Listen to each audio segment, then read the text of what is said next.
When my dad insisted on visiting my uncle for a week, my kiddie self couldn't have been more excited. I must have been young at the time, real young, maybe 10, 11?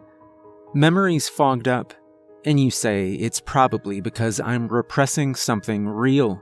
But this is real, through and through, that, or I really am insane. Now, as I was saying, my family was going to visit my Uncle Wacko for a week one fine summer. Of course, his real name was Tom, but everyone called him Wacko, except for Mom. Mom called him Hillbilly Chainsmoker Psycho a few days before we drove down from Maryland to his ranch in West Virginia, which spurred on her argument with Dad even further. Yada yada, I'm not here to talk about my parents' marriage. Uncle Wacko was tall and skinny to the bone, with a beard that went down to his stomach. When Dad asked him why he wouldn't shave, Wacko said it's because he wants to look like a wizard. Had a gimpy leg he had to limp on, and a busted bone or two. He may have been Dad's brother, but he seemed thrice his age. Anyways, it was about the third day of our little vacation when Wacko told me about Dally. You see, Uncle Wacko's house was surrounded by a shit ton of wheat, which was surrounded by a shit ton of forest, which contained a shit ton of crows and other nefarious birds that Wacko hated. It was real peaceful, quiet countryside when Wacko wasn't busy screaming at vultures.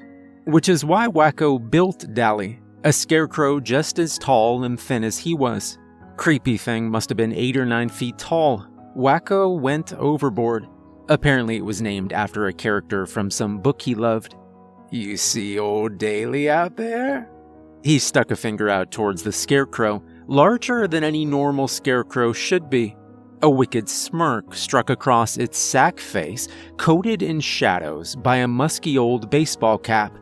"He's a feller, I say."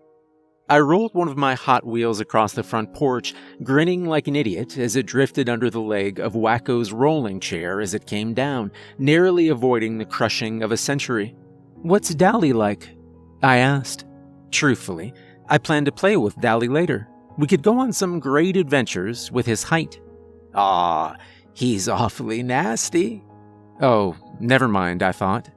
"Clever, too. Nasty and clever is a combination, all right. Want to know how he got so tall?" "How?"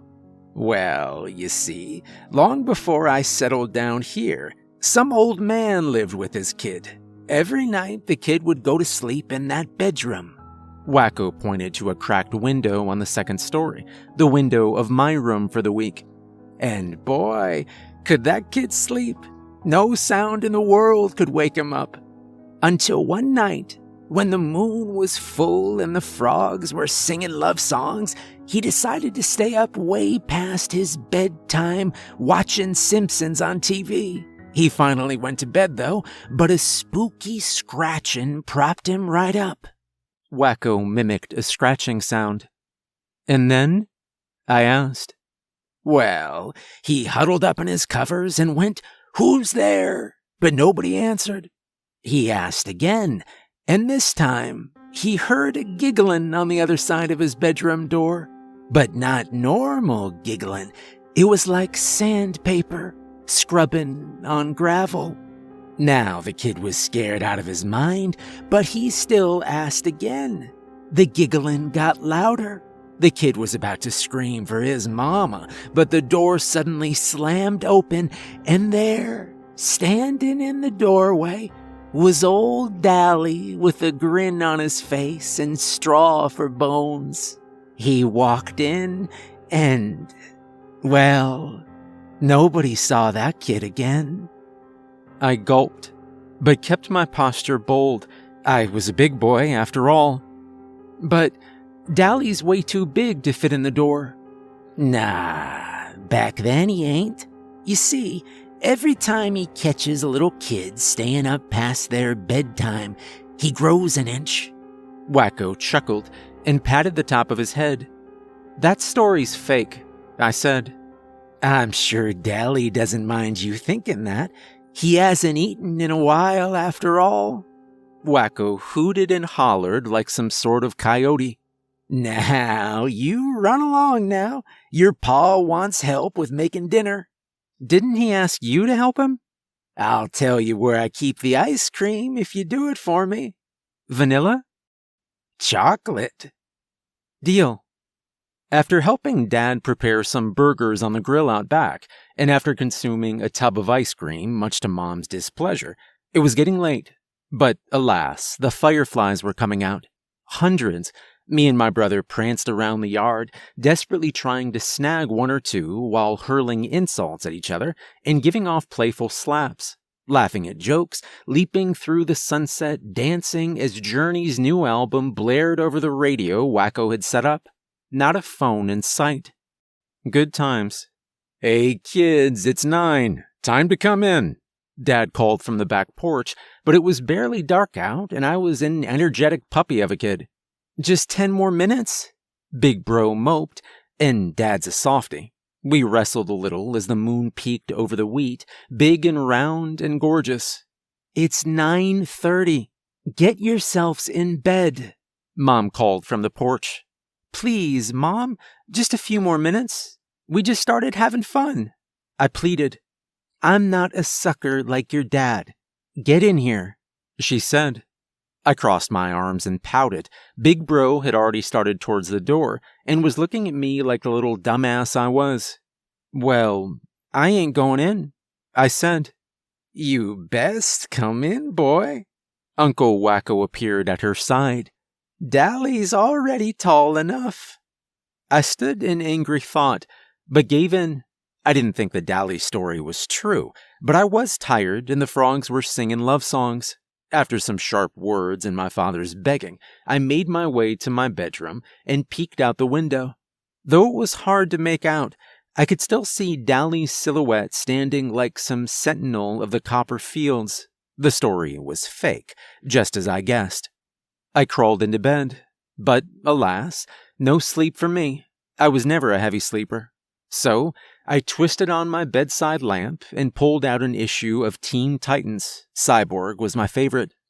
It was during this little reading that I heard it. A long, low, scraping sound that sent shivers down my spine. In the blink of an eye, I shoved the book under my pillow and turned off the lamp before flipping around in my bed so that my back faced the door. It's just Big Bro or Wacko teasing me, I told myself. You're a big boy. You're not scared of stupid stories about evil scarecrows. Hold your ground, and whoever it is will leave eventually.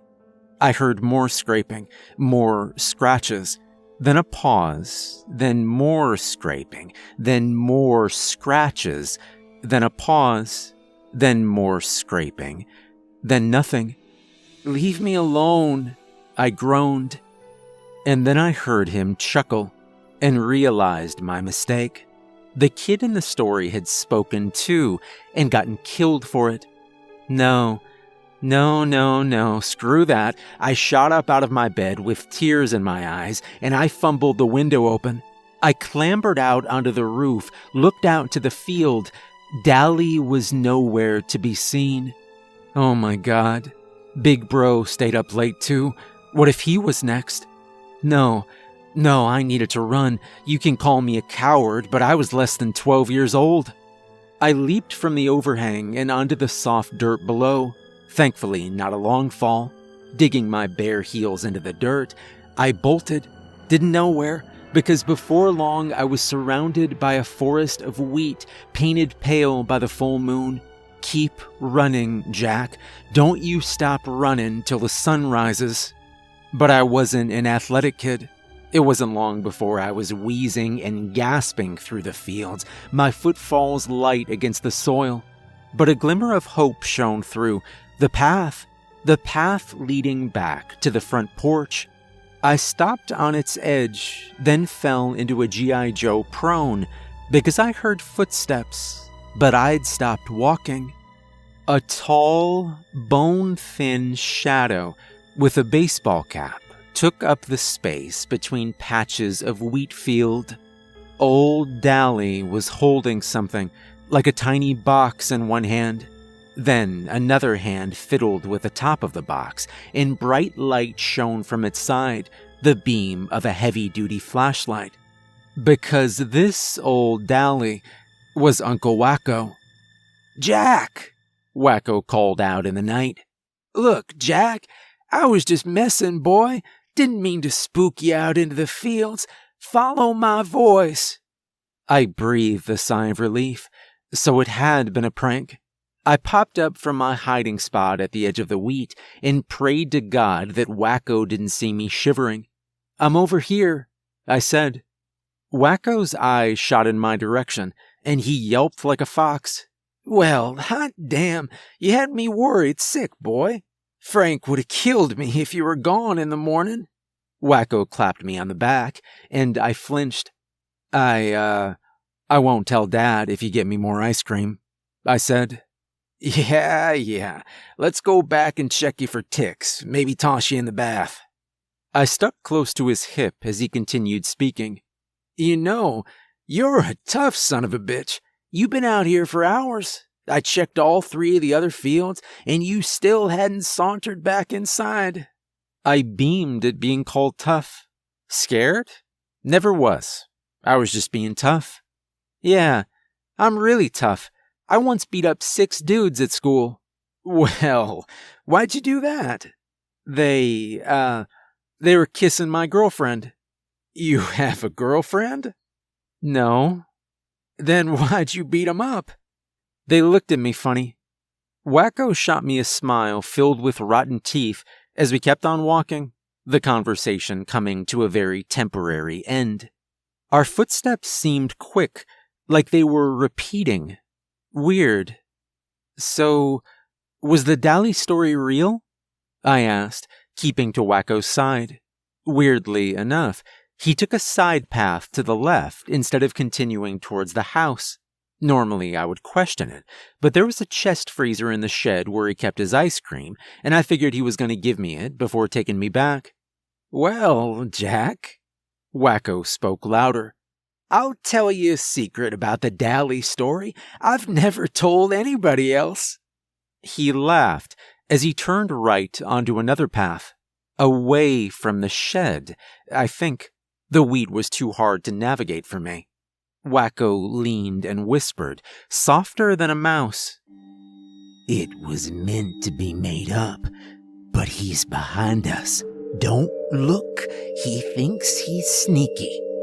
He gulped and gripped my forearm and then leaned back out and shifted back to his cherry old self. "Ain't that the darndest thing, huh?" "Yeah," I gulped, going along with the act. Why were we leading it through all these weird off paths instead of just going back inside? "That really is the darndest thing," I continued. Wacko continued to lead me down another path, and for a second I thought he was playing another trick on me, but he was shivering like a leaf. What if Dally really was following us? What if some nightmarish scarecrow really was just waiting for a more wicked opportunity to pounce and stuff me full of straw? We veered right onto another dirty path. The wheat field was a maze of darkness and breeze. The flashlight was a shield against the night. Our breaths came in bursts, like a machine gun rattling off into nothingness. I brought myself even closer to Uncle Wacko's side, as if an old man with a gimp leg and rotten teeth could shield me from old Dally. That Scarecrow, who was probably just a few meters behind us, giggling to himself. Wacko turned onto a path to our right again. We were looping back around to the main way. "Why are we going in a circle?" I whispered.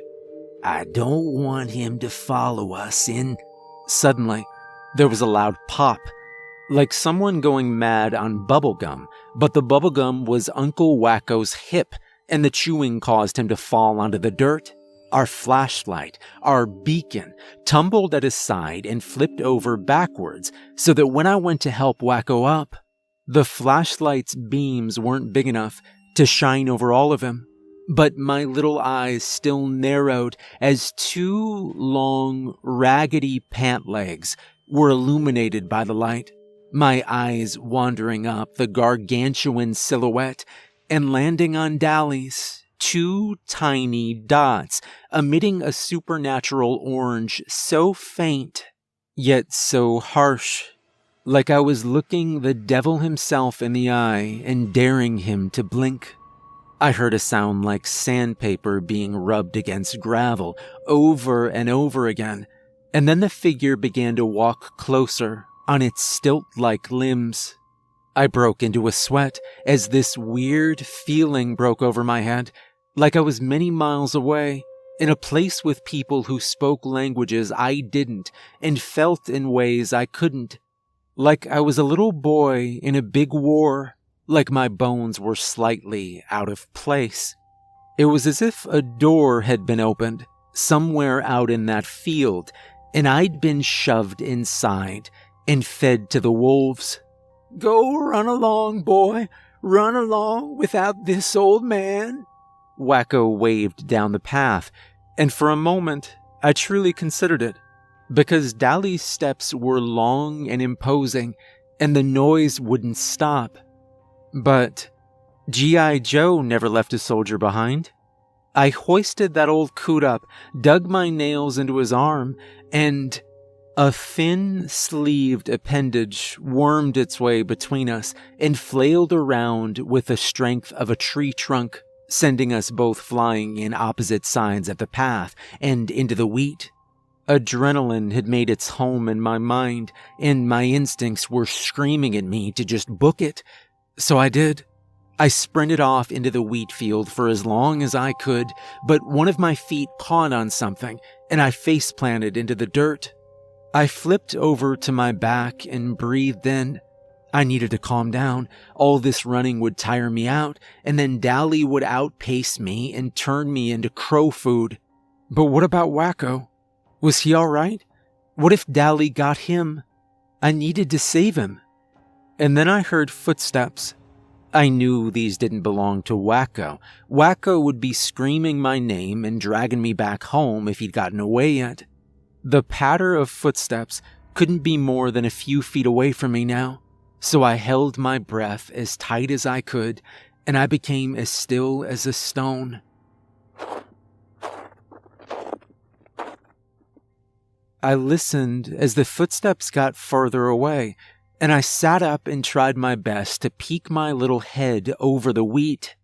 I saw the silhouette of Dali's back, then the silhouette of his hat's brim, and those hellfire eyes staring back at me. I'd made a mistake. Dali was between me and the house, a glimmering fortress of wood and electricity. Giggling away like sandpaper on gravel, his legs swung around and his arms dangled to his side, and Dali began his stride towards me. Long, stretchy steps that shouldn't be possible for a man made of straw. Bolting the hell out of there seemed smart, but I had a smarter plan. I turned backwards and dashed to the left, then the right, then I sprinted left as fast as I could. Dali could outrun me easily, but he's got a head made of straw. So I ducked to the right at the climax of my sprint and lay prone in the wheat. If Dali had seen me move, I was dead. But he strolled right past my crumpled form, one foot made of hay landing just beside my curled fist. He kept on moving. I sighed as quietly as I could, and I glanced upwards. Dali was a few yards away, and I saw him lurch forward into the wheat, giggle, and pull out a raccoon. I could have sworn the next gravelly noise sounded angry. I began to get up as he seemed to examine the critter closer and slowly stalked my way in the direction of the house. Then his slinky arm whipped the raccoon to the side, and the little creature came running through the wheat towards me, hissed, then ran the opposite direction. I stayed quiet, but Dali must not have been as dumb as I thought, because his head snapped around to look towards the hiss, and, to an extent, me. Shit. In the paleness of early morning, it must have been around 6 by now, I could see his full form. A stitched-up overcoat thrown over straw skin and wooden bones, a smile buttoned onto the sack hood that compromised his head. One of those legs shot forward, and the chase was on again. but I wasn't fast enough. I thought I was getting ahead, and I'd almost reached the driveway, but something as tough as bricks yanked me backwards, like I was dangling off a cliff and a bungee cord just snapped. I felt bristles on the back of my neck as my feet left the ground. I squirmed my head around, only to be face to face with Dally, who'd hoisted me up by the collar of my shirt. I could see, at the foot of the sky, the top of the sun starting to peek through. Then, Dally snapped his gaze to the right, because a cinder block had hit the side of his head. Uncle Wacko stood a few meters away, hat barely poking above the wheat. "Let the boy go." His voice wavered. Dally let out one of those giggles, and then a chase began. I was still being slung around, but Dally had a free hand for when he caught Uncle Wacko, and judging by his speed, he would catch Uncle Wacko. And catch Uncle Wacko he did. He was slung up into the air by the back of the neck, just like I was. We squirmed and wriggled against Dally's straw grip, though it felt more like steel. "Let us go, damn it!" Wacko begged, to no avail. I pounded my fist against Dally's wrist, but it did nothing. I screamed out into the morning. We were doomed. Dally let out one last chuckle as he brought me up eye to fiery eye. And then, far off, the familiar hoot of a morning dove echoed through the air, and the first golden beams of sunlight found the Scarecrow's back, and it stilled. No more chuckling, no more iron grip, just straw and rags. Me and Wacko fell to the earth with a pair of thuds. "Boy," Wacko wheezed, "you better come in when Mama tells you to." Of course, Wacko brought me back to the house, and I got a chance to clean the dirt from under my nails and rub the straw and wheat from my every joint. My heart still pumped like it never had before, even though the danger had long passed. But had it? There were still 3 days left of this vacation. Still 3 more nights of chancing a visit from Dally. Nah, Wacko wouldn't let it happen. The family was confused when Wacko announced a surprise bonfire in the backyard, a confusion that mounted when he piled on so many branches and enough tinder to melt the Arctic. I was the only one who understood when Wacko wandered off into the fields as we all cooked s'mores by the inferno he'd built. I was the only one who knew why he was dragging a particularly tall Scarecrow out to the pyre. And I was the only one who knew why I shrieked like a banshee when its head rolled off its shoulders and landed at my feet, with 2 fiery holes beneath the baseball cap. I don't know what happened out in the field that night with Dally and Wacko. I don't know if I'll ever share this feeling with anybody else. It was like, for a night, I got a short peek into a world I didn't understand, one I didn't want to understand, one the morning sun saved me from. Wacko understood how I felt. He was there. After the incident, he'd stop by our home in the city and check up on us now and then, tell us crazy stories. Then, sometimes me and him would share a soda or two by a fire. He passed away on his trip back home 3 years ago. Car accident. I miss him. I still can't fully describe what happened that day. It's like my brain is ripping out memories, one by one, until nothing's left but a giggle and a bittersweet summer vacation. It's funny that something as small and stupid as a scarecrow can get me shaking. But that's how it is. That's how old Dally was. I haven't felt something like that since then, that feeling of being somewhere I shouldn't be. And frankly, I don't want to. I don't want answers to what happened.